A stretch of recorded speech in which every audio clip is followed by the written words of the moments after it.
Sa UP Maguindanao del Norte, kalaboso ang isang 33 anyos na magsasaka matapos mahuli ng otoridad dahil sa ipinagbabawal na gamot sa isang checkpoint operation.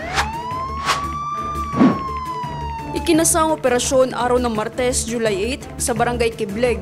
Ang sospek ay residente ng sitio Tabadaken, Barangay Mirab. Ayon sa report, pinigil ang sospek sa checkpoint at habang kinumpirma umano ang kanyang mga dokumento, napansin umano ng mga pulis ang isang sachet ng pinaniniwalaang naglalaman ng shabu sa pitaka nito.